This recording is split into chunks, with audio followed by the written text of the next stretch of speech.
Salut à tous, c'est El Critico et aujourd'hui on se retrouve pour une nouvelle vidéo.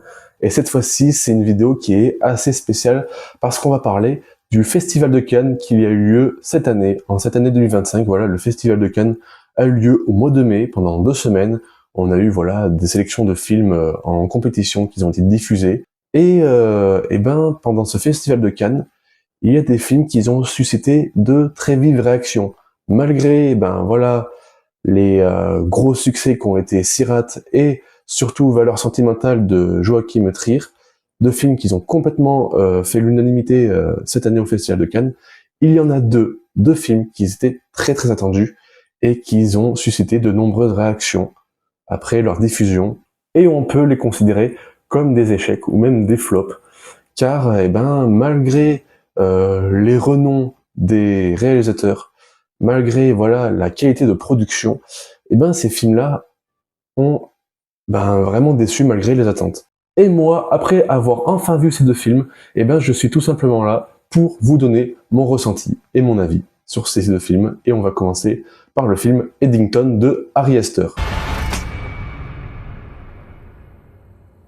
Alors Eddington, c'est simple.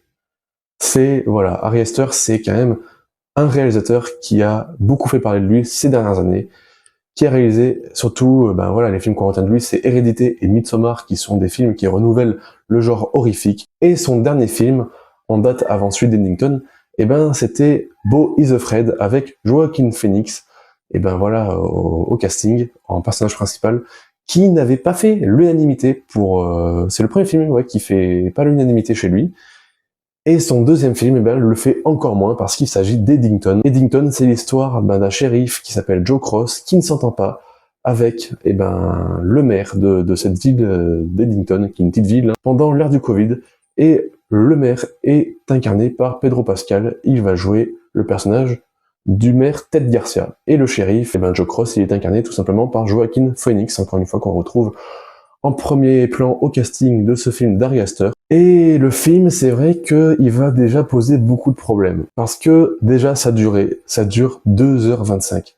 Ça dure quasiment 2h30, un film qui dure, voilà, comme ça, 2h30, c'est souvent très long pour certains spectateurs, même si pour moi, les films les plus longs sont souvent les meilleurs, comme beaucoup d'autres personnes le pensent, mais pour certaines personnes, ça peut peser parfois lourd, surtout pour un film aussi dense qu'Eddington. Eddington, ça va déplaire à certains, parce que déjà, c'est un film qui est sur la forme un film politique, et qui est sur le fond un film encore plus politique. Et voilà, c'est un film entièrement politique. Et c'est un film où, en fait, Ari Aster va complètement déglinguer la société. Voilà, il va faire passer ses personnages pour des cons, mais vraiment des gros débiles, en passant, et ben voilà, par la femme du shérif Joe Cross, qui est incarnée par Emma Stone, jusqu'à, ben voilà, au maire incarné par Pedro Pascal, Ted Garcia, qui pourtant, Pedro Pascal, et ben voilà, c'est quelqu'un qui fait énormément de choses, voilà, on va dire, dans la vraie vie, qui aide beaucoup les gens, on va dire, qui n'hésite pas à parler sur des choses qui vont mal dans la société, et c'est pour ça, je pense, qu'il s'est mis dans ce film, parce que, eh ben, voilà, Ari Aster, il se levait un matin et il s'est dit, ben, j'ai envie de critiquer la société.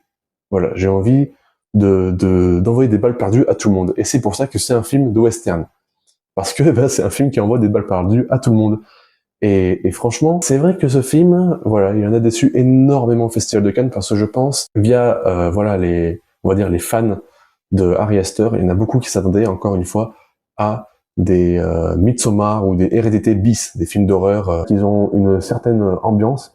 Sauf qu'Eddington, eh ben, ça controverse complètement les ambiances de films d'horreur. C'est un film d'horreur, mais sur la société, et c'est pas un film d'horreur sur la forme. Donc déjà, beaucoup ont dû être déçus sur le fait que ça ne soit pas un vrai film d'horreur, mais plutôt un thriller horrifique sur, ben voilà, sur la capacité mentale de la société, surtout pendant le Covid, parce qu'en effet, ben Eddington se passe pendant le Covid, donc en mai 2020, c'est dit dans le film. Au début du film, on commence en mai 2020, et on va suivre, et ben voilà, ce qui va se passer dans toute cette ville. Et moi, ben, malgré voilà les vives réactions à Cannes, on sait qu'à Cannes, quand un film divise énormément, eh ben c'est souvent pour le meilleur. Et Eddington, eh ben j'avais énormément hâte de le voir, ce film. J'avais vraiment hâte de le voir. Surtout ben via le casting, via le réalisateur, via l'histoire qu'il veut nous raconter. Et en étant allé voir Eddington, c'est vrai que j'en suis ressorti avec un avis plutôt partagé. J'ai eu 2 visionnages. Le premier visionnage était plutôt partagé, j'avais pas tout compris. C'est un film qui est très très dense, qui dure très longtemps, qui aborde énormément de sujets et aussi beaucoup de sujets sensibles, surtout via voilà des agressions. Ça parle aussi voilà de terrorisme. Et tout ça se passe en une seule histoire, dans une petite ville. Donc là où j'ai pas du tout été déçu par contre par Eddington, c'est que au premier visionnage, je m'attendais à ce que toute la ville d'Eddington soit très bien exploitée, et c'est le cas. On visite à peu près chaque recoin d'Eddington, on a le droit à chaque fois à des très beaux plans d'ailleurs, qui sont faits en haut ou même voilà sur un paysage plat. On a le droit vraiment à chaque fois à des très beaux plans, et ça j'ai beaucoup aimé. Voilà, Ari Aster pour moi il a complètement géré, de toute façon il sait très bien gérer les caméras, voilà. Pareil, hein, pour certaines scènes, il sait très bien installer un gros suspense pendant certaines scènes, malgré que le film va pas avoir beaucoup voilà, de scènes à haute intensité, des scènes d'action. Il va pas énormément mettre voilà, de scènes violentes dans le film. Mais par contre, au deuxième visionnage, ce que j'ai remarqué, c'est que le gros point fort du film, c'est qu'il monte complètement en régime. Chaque minute passée dans le film, on monte en tension, jusqu'à ce qu'il y ait une fin explosive. Voilà, on attend du film qu'il y ait une fin explosive. Et cette partie, elle commence à partir voilà, de 40 minutes du film. C'est vrai qu'il y a les 40 premières minutes qui sont un peu longues, où il y a beaucoup de dialogue, et on peut peut-être un peu s'ennuyer. Sauf qu'au deuxième visionnage, je suis désolé, pour moi, ce film nécessite peut-être voilà un deuxième, voire même un troisième visionnage. Et il passe beaucoup mieux, on s'ennuie beaucoup moins, et on comprend beaucoup plus les dialogues qui sont retranscrits. Et le fait, voilà, de vouloir absolument aborder des sujets très sensibles pendant cette période de Covid, parce que au début, le film va nous expliquer, voilà, comment, un maire qui est complètement, voilà, pour le port du masque, par exemple, qui veut absolument que tous ses habitants portent le masque, qui est, voilà, complètement pour les règles pendant le Covid, alors que, par exemple, le shérif, lui, ne va pas du tout aimer ça et va vouloir se présenter justement aux élections de la mairie contre ce maire pour voilà, abolir le port du masque, parce que le shérif est quand même touché par de l'asthme, et du coup ce qui fait que voilà le port du masque il n'arrive pas à le tolérer, et ça va créer beaucoup de tensions, mais au bout d'un moment, voilà, on commence à aborder des sujets bien plus compliqués, par exemple voilà l'agression de la femme du shérif, par exemple. Alors ça, bien sûr, je vous laisse découvrir dans le film, sinon je vais complètement spoiler, mais vous verrez, ça rentre complètement dans des sujets différents, et c'est vrai qu'on peut être un peu perdu. Voilà, moi je comprends parfaitement les gens qui ont été perdus devant le film, qui ont été déçus parce que ce n'est pas un film d'horreur, mais de mon ressenti, je suis désolé, Eddington, j'ai plutôt bien aimé. Voilà, pour moi c'est vraiment un bon film, qui est très bien construit, et qui malgré ces sujets qui nous perdent, après un deuxième visionnage, ça passe, comme je l'ai dit, beaucoup mieux, et on arrive à un peu mieux se reconstituer dans l'histoire. Et le film va se lancer au bout d'une scène, au milieu du film, voilà, où il y a une scène où ça va partir complètement en vrille, parce que ce shérif Joe Cross, c'est vrai qu'il s'en prend un peu plein la figure pendant tout le film, et au bout d'un moment, il va en avoir marre, et le film va démarrer à partir du moment où voilà, on commence à le voir péter les plombs, où il en a marre voilà, de se faire insulter via son élection, où sa femme lui en met plein la figure parce qu'elle n'a pas envie d'être exposée aux médias. Et je trouve que le film est très bon au moment où on voit l'implosion intérieure du shérif, voilà, qui pète un câble tout simplement. Et c'est vraiment, je trouve, la deuxième partie du film, la partie la plus intéressante et la meilleure partie du film, parce que le film monte crescendo, il n'hésite pas, voilà, à en mettre plein la gueule à tout le monde, à envoyer voilà des balles perdues. Et c'est une critique sur la société pendant le Covid surtout. Voilà, comment les gens avaient perdu le Covid, voilà comment ils craignaient, alors que pourtant, on le voit maintenant, le Covid. Certes, ça a fait certaines victimes, mais il y a des moments où, voilà, par exemple, les mairies, enfin les maires, les personnes politiques, nous faisaient énormément paniquer par rapport à ce que c'était vraiment. Mais c'est aussi amusant de voir voilà, le côté des personnes qui trouvaient justement que ces personnes politiques-là abusaient et qui ne voulaient absolument pas mettre le masque, absolument pas se protéger. Et c'est très amusant aussi voilà, de les voir se mettre à la misère, se faire mettre à l'amende. C'est plutôt pas jouissif, mais je trouve que c'est vraiment bien fait dans le film. Voilà, je trouve que les scènes sont vraiment bien amenées, on a le droit à beaucoup de scènes de tension, et là où je vais être un peu déçu, c'est que la fin, voilà, c'est une explosion entière du film, voilà, ça part complètement en live, ça part, je vais pas trop en dire, mais voilà, ça part vraiment là en film de western, et malgré que je trouve que la scène d'action du film soit peut-être, ou même sûrement la meilleure scène du film, la scène la mieux construite, la mieux filmée, la mieux scénarisée, eh ben, je reste un peu sur ma faim, parce que je trouve qu'on n'exploite pas assez, eh ben, toutes les tensions qu'il y a autour de ces 3-4 personnages principaux. Et je trouve que le film perd peut-être, voilà, beaucoup d'importance à la fin. Mais ça ne fait pas d'Eddington un mauvais film. Je trouve que Eddington est vraiment un bon film, et peut-être le film le plus intéressant à décortiquer de cette année actuellement. Donc voilà, je comprends pas vraiment les vives critiques qu'il y a eu envers ce film.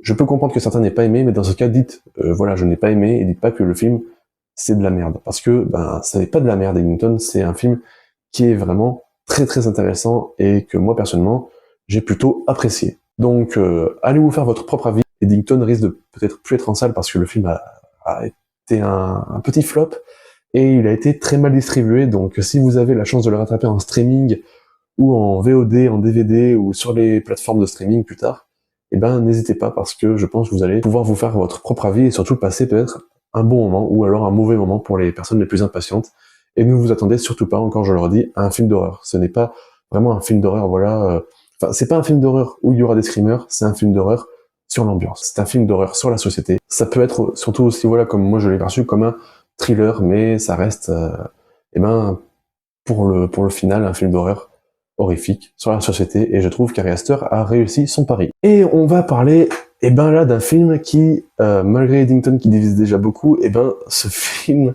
là divise encore plus, parce que le Festival de Cannes, Eddington, voilà, il y avait quand même des personnes qui avaient pas mal aimé le film, et ressortaient voilà, de la séance complètement conquis.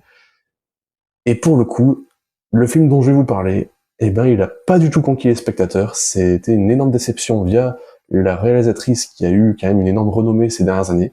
Il s'agit de Alpha, de Julia Ducournau. Trop d'amour, des fois, ça. Des fois, les gens, ça les rend fous. Voilà, réalisatrice des 2 derniers gros succès, qui étaient graves en 2016 ou en 2017, je sais plus exactement. Et ensuite, il y a eu Titan, qui était la Palme d'Or de Cannes, donc son film Alpha, son 3e long métrage, est très attendu cette année.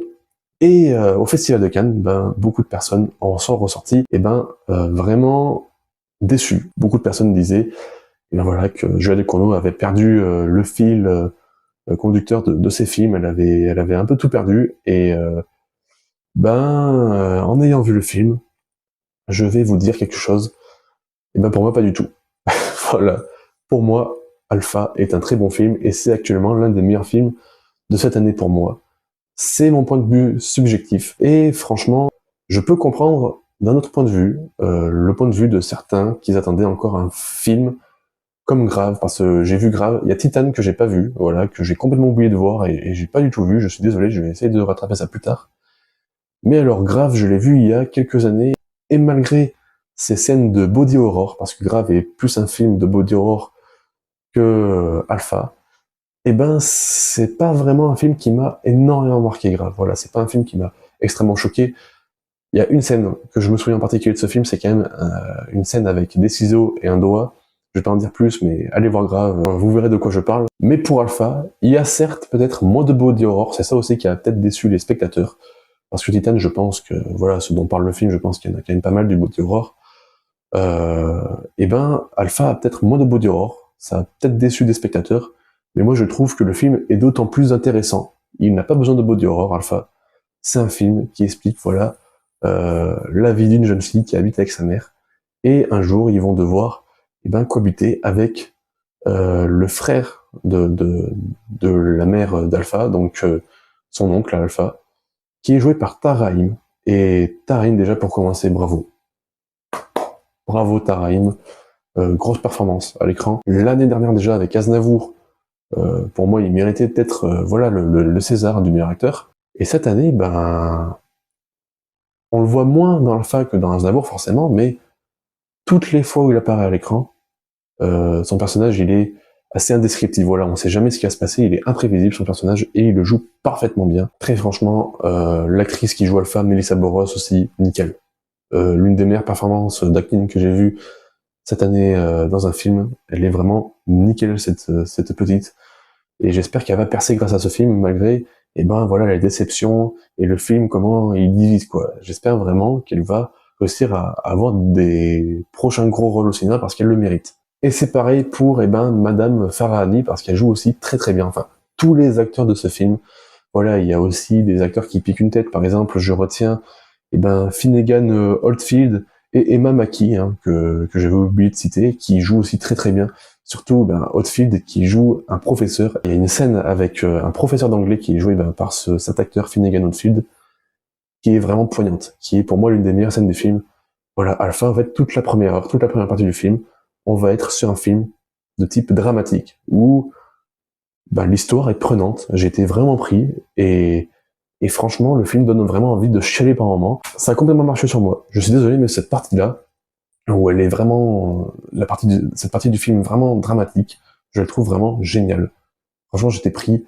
La partie, voilà, où il y a le virus qui touche, pas mal de gens à ce moment-là, et qui a probablement touché Alpha dans le film, parce que ça raconte ça aussi, si il y a un doute si Alpha a été touché par le virus qui circule actuellement. Toute cette partie-là, elle marche très bien, parce qu'on voit la société, qui décide de complètement, avoir peur d'Alpha, qui a peur à chaque fois qu'il voit Alpha, qui croit qu'elle a le virus, alors que probablement, enfin peut-être pas, on sait pas, et pourtant tout le monde la renie, comme si c'était une moins que rien, et elle subit quasiment du harcèlement à cause de ce virus, elle se fait agresser en classe, dans une piscine, elle subit, on voit les personnages dans la première partie du film complètement subir, et je trouve que Julia Ducournau réussit complètement nous immerger dans ce monde qui est poisseux, les images en plus dans ce film, il y a rien du tout, il y a aucun rayon de soleil dans le film, il y a pas un seul moment où il fait beau, le film est tout le temps grisâtre ou noir, que ce soit dans les salles de classe, dans une école, on sait très bien dans une école, les fenêtres sont quasiment tout le temps ouvertes, et même avec les stores, ça fait souvent, de la lumière, et là, il y a aucune lumière dans ce film, les images où il y a des environnements qui sont orange, c'est génial. Je trouve que l'imagerie du film est super bien travaillée. Voilà. Sur la forme et sur le fond, pour moi, le film est réussi parce que, malgré cette première partie où ça va être plus sur du sentimental, et la deuxième partie où ça va essayer d'explorer un peu plus l'histoire, de l'oncle d'Alpha ou même de sa mère, je trouve que c'est super intéressant. Certes, on n'a plus trop envie de pleurer en deuxième partie du film, ça nous prend un peu moins que la première partie, mais je trouve que le film est toujours aussi bien. Et il va y avoir une fin qui va être plutôt marquante pour d'autres. D'autres vont rien comprendre. Moi, personnellement, j'avais fait le lien, mais j'avais pas entièrement compris le film, et je suis désolé, mais en voyant les explications sur Internet du film, j'aime encore plus le film. Je trouve que Julia Ducournau a complètement réussi à nous immerger dans son monde, dans son film, et à nous expliquer parfaitement ce qu'elle voulait. Elle n'est pas obligée tout le temps, Julia Ducournau, de faire des films de body horror à 100% à chaque fois. Elle peut faire aussi des films complètement dramatiques, parce que Alpha par rapport à Grave, c'est sûr que c'est pas tout à fait le même film. Alpha, c'est plus un film dramatique, et je trouve que c'est vraiment poignant, quoi. Les personnages, les acteurs sont trop forts dans ce film. Même si, on peut être perdu avec cette histoire de timeline, parce que même moi, à un moment, je me suis dit où est-ce qu'on est au bout d'un an, mais en fait, en ressortant du film, on met tout en place dans sa tête, et on comprend à peu près, ce qu'a voulu, en globalité, nous raconter le film, et je trouve, je suis désolé, je trouve que Julia Ducournau ne s'est pas du tout raté, et je trouve que Alpha est un meilleur film que Grave. Certains vont gueuler, certes, certains vont gueuler par rapport à ce que je dis, je peux comprendre, c'est un film qui peut aussi déranger, je pense qu'au Festival de Cannes, ce qui a aussi dérangé, c'est une scène avec des enfants, je vais pas en dire plus, mais c'est vrai que ça peut être dérangeant, mais la scène, ça va, ça ne va pas plus loin. Je trouve qu'en plus, la scène, est quand même, essentielle au film. Ça raconte le symbole que représente Alpha dans le film, et le symbole aussi que représente le virus dans le film. Et pour moi, je suis désolé, mais Julia Ducournau a réussi son film. C'est un film réussi, et pour moi, Alpha est l'un des meilleurs films de l'année. Donc voilà, c'était mon avis sur ces deux films qui ont vraiment déplu au Festival de Cannes. Moi, personnellement, je pense que les gens ont peut-être un peu abusé. Après, c'est vrai qu'à Cannes, il y a souvent des vives réactions, et c'est surtout des films d'auteurs qui divisent beaucoup. Mais je trouve que ces films, malgré la particularité qu'ils ont, ils arrivent à être prenants et à être tout aussi bien. Donc voilà, maintenant, j'attends vos avis en commentaire. N'hésitez pas à argumenter. J'ai hâte de voir vos commentaires si vous voulez, me dire votre avis sur ces deux films, Eddington et Alpha. N'hésitez pas à le donner. Je suis tout oui. En tout cas, j'espère que votre été se passe bien. Il y a encore quelques films à aller voir avant la rentrée des classes. Et je pense que ces prochains films seront tout aussi intéressants, mais allez voir Alpha. Voilà, je vous conseille d'aller voir Alpha et Eddington. si vous ne les avez pas encore vus, parce que je vous conseille de vous faire votre propre avis. Moi, je vous souhaite voilà une très bonne fin d'été à toutes et à tous, et passez de bonnes fins de vacances, et allez voir des films. C'était El Critico, à la prochaine. Salut!